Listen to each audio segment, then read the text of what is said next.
سورہ التحریم قرآن کی 66ویں صورت ہے۔ اس میں 12 آیات اور 2 رکوع ہیں۔ بسم اللہ الرحمن الرحیم۔ شروع اللہ کا نام لے کر جو بڑا مہربان نہایت رحم والا ہے۔ اے پیغمبر صلی اللہ علیہ وآلہ وسلم، جو چیز اللہ نے تمہارے لیے جائز کی ہے تم اس سے کنارہ کشی کیوں کرتے ہو؟ کیا اس سے اپنی بیویوں کی خوشنودی چاہتے ہو؟ اور اللہ بخشنے والا ہے، مہربان ہے۔ اللہ نے تم لوگوں کے لیے تمہاری قسموں کا کفارہ مقرر کر دیا ہے، اور اللہ ہی تمہارا کارساز ہے، اور وہ دانا ہے، حکمت والا ہے۔ اور یاد کرو جب پیغمبر صلی اللہ علیہ وآلہ وسلم نے اپنی ایک بیوی سے ایک بھید کی بات کہی تو اس نے دوسری کو بتا دی، پھر جب اس نے اس کو ظاہر کر دیا اور اللہ نے اس حال سے پیغمبر صلی اللہ علیہ وآلہ وسلم کو آگاہ کر دیا تو پیغمبر صلی اللہ علیہ وآلہ وسلم نے ان بیوی کو وہ بات کچھ تو جتائی اور کچھ نہ بتائی۔ سو جب وہ بات ان کو بتائی تو وہ پوچھنے لگیں کہ آپ کو یہ کس نے بتایا؟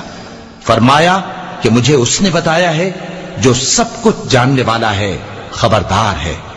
اگر تم دونوں اللہ کے آگے توبہ کرو تو بہتر ہے، کیونکہ تمہارے دل مائل ہو ہی گئے ہیں۔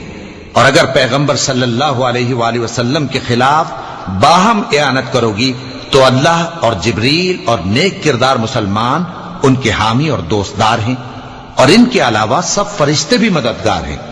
اے ازواج نبی، اگر پیغمبر صلی اللہ علیہ وآلہ وسلم تم کو طلاق دے دیں تو عجب نہیں کہ ان کا پروردگار تمہارے بدلے ان کو تم سے بہتر بیویاں دے دے، مسلمان، ایمان والیاں، فرما بردار، توبہ کرنے والیاں، عبادت گزار، روزہ رکھنے والیاں، شادی شدہ اور کنواریاں۔ مومنوں، اپنے آپ کو اور اپنے اہل و عیال کو اس آگ سے بچاؤ جس کا ایندھن آدمی اور پتھر ہوں گے، اور جس پر تند خو اور سخت گیر فرشتے مقرر ہیں۔ وہ کسی حکم کی جو اللہ ان کو دیتا ہے نافرمانی نہیں کرتے، اور جو حکم ان کو ملتا ہے اسے بجا لاتے ہیں۔ کافروں، آج بہانے مت بناؤ، جو عمل تم کیا کرتے تھے انہی کا تم کو بدلہ دیا جائے گا۔ مومنوں، اللہ کے آگے صاف دل سے توبہ کرو، امید ہے کہ وہ تمہارے گناہ تم سے دور کر دے گا اور تم کو جنتوں میں جن کے نیچے نہریں بہ رہی ہیں داخل کرے گا۔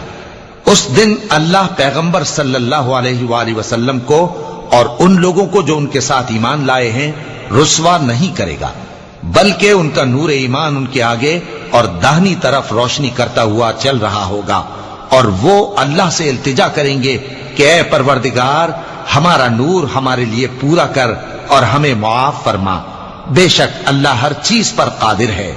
اے پیغمبر صلی اللہ علیہ وآلہ وسلم، کافروں اور منافقوں سے جہاد کرو اور ان پر سختی کرو، اور ان کا ٹھکانہ دوزخ ہے اور وہ بہت بری جگہ ہے۔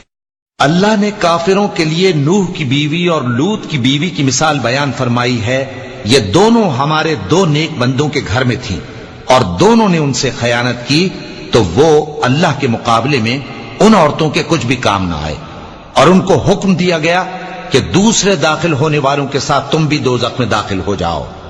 اور مومنوں کے لیے ایک مثال تو فرعون کی بیوی کی بیان فرمائی کہ اس نے اللہ سے التجا کی کہ اے میرے پروردگار، میرے لیے بہشت میں اپنے پاس ایک گھر بنا اور مجھے فرعون اور اس کے عمل سے نجات بخش اور ظالم لوگوں سے مجھ کو چھڑا لے۔